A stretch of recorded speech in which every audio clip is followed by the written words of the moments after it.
Alright, I'm Adam, this is Pete, this is Vince, and this is the Toon in 10.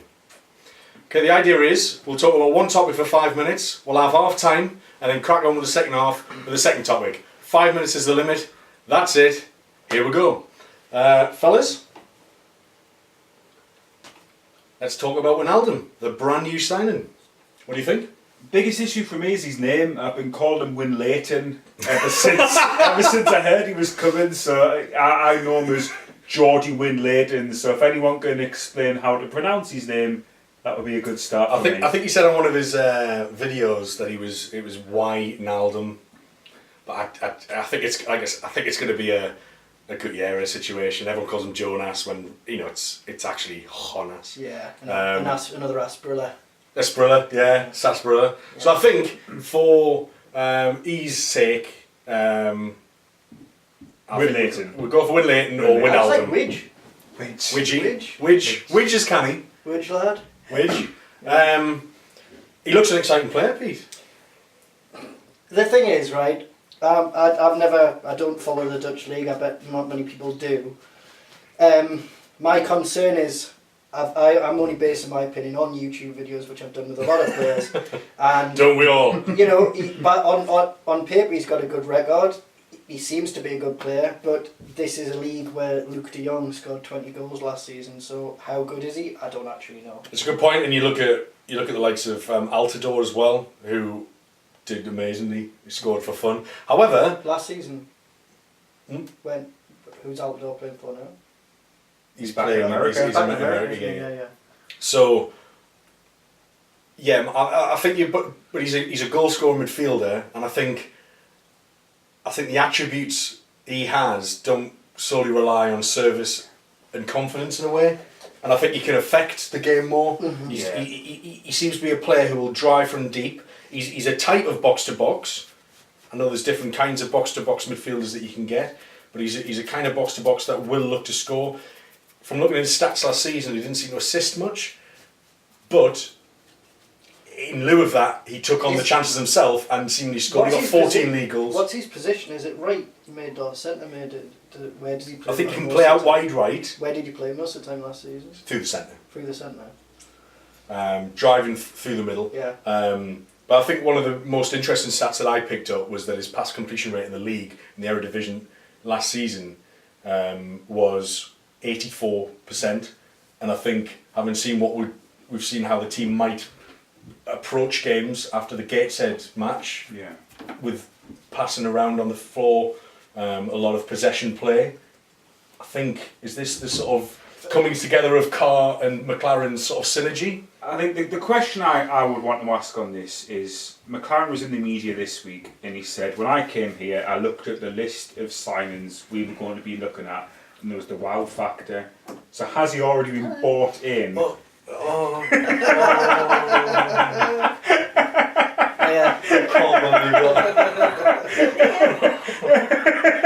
It's good, let's keep going. Yeah, well, sorry about that, it was just my wife. Carry on. Has he been bought Get a in? doorbell for the next one. Has he been bought in with a view to playing this football, or is he being shoehorned into it? That would be my only question. If you talk about a style of football that we're going to be playing, is it just coincidence, or was he bought in with a view to McLaren being the manager? I'm just going to go a little bit off topic there. Okay. Against what we're talking about, formations and strategy and all that kind of stuff. I think whether he'll work or not is another question. We don't know that. I just think the fact that we've been able to attract a Dutch international, and the fact we've spent £14.5 million on one player, it's brilliant. It's the most positive thing that's happening. It's the third highest ever, and I think it's kind of like a open the floodgate kind of effect, because if we can get somebody as highly coveted as Wijnaldum at the club, all of our other targets will look at that and just say, bloody hell, he won Dutch Player of the Year last season. I want to go where, what does he know that I don't?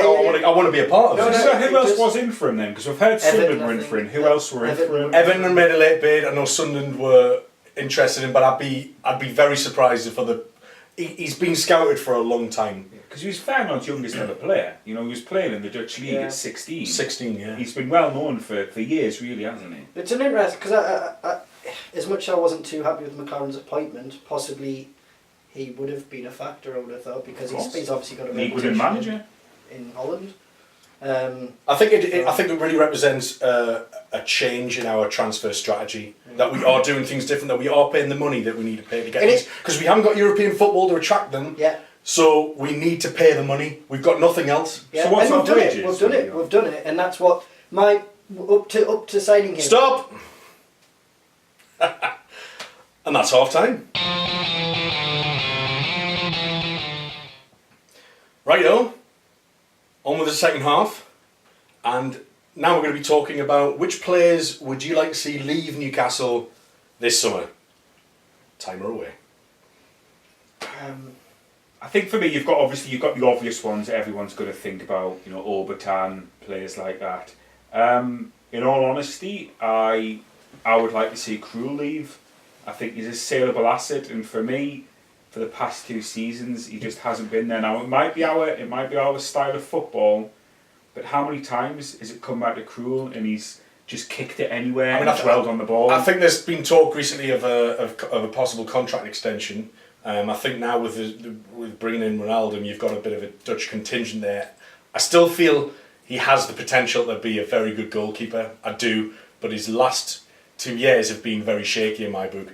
But then I could argue everybody's has. Yeah, and I think the thing is you expect more of Krul than you do other players.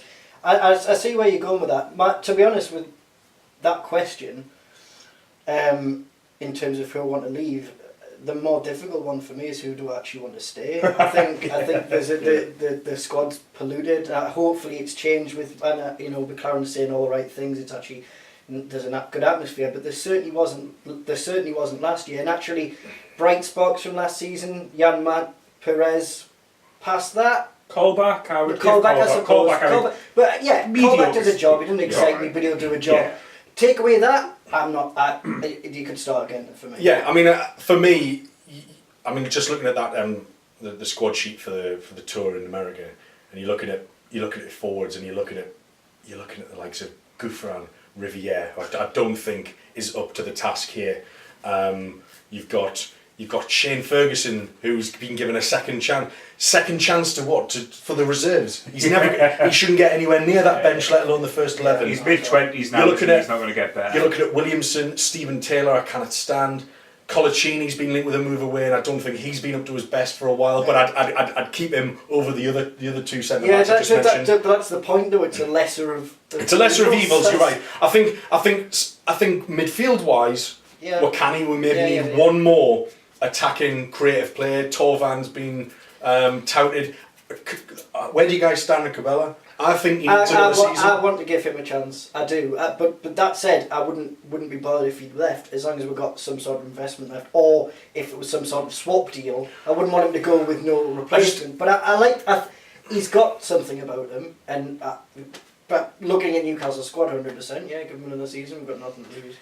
I think for me, we're looking at where do we need to free up gaps. So we're looking at saleable assets, and that's why I said Krul, because he's a saleable asset. The other players, it's a question of who is realistically going to take them. Riviere won't go, he's been here 1 season, he'll be on stupid wages. But then if Cabela's been touted as being going out on loan, which I don't fully believe the rumours. If he's sort of now making it sort of fair game for anyone to go, regardless of how long they've been here, Riviere surely has to be the first one out the door for me.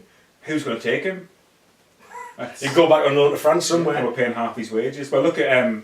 But we need strikers who are going to score. But yeah, to be honest, even if we're paying half his wages, at least then we don't have him as an option off the bench. Yeah, it's just like, oh, because we will play him. We'll bring him on, he will not score. If I was a professional footballer and I was playing and we were losing 1-0 and Riviere came off the bench, I'm not going to be inspired, am I? So does this mean you guys both want to keep Sylvain Marvaux, since he hasn't been mentioned? There's one place. Let's keep it. Be like a new signing. I think he could provide a competition and be almost like the replacement of a Sammy Amiobi. He will take that role. He will never. He shouldn't start. Yeah. He shouldn't be starting. He'll be a cup player, and he will potentially be on the bench. But again, I'd like to think we've got more strength and depth than Sylvain Marvaux, who had a very, very mediocre season last season in League. Well, I think that's because he's a very mediocre player. Yeah.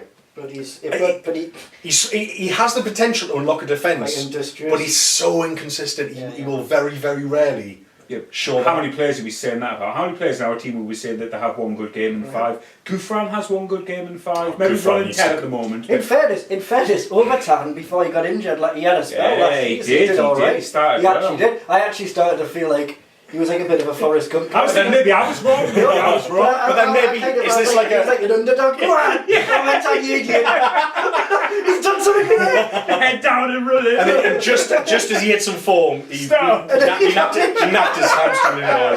But again, was this a case of Williamson? Was he sort of overachieving and made us think that actually, oh, he's all right, but actually, I think he's already, he's always had his level.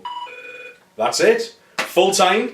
Thanks for tuning into the Toon at 10. I've been Adam. That's Pete. That's Vince. And we'll see you next time. Cheers. Share with your friends. All right. Okay. Shut up.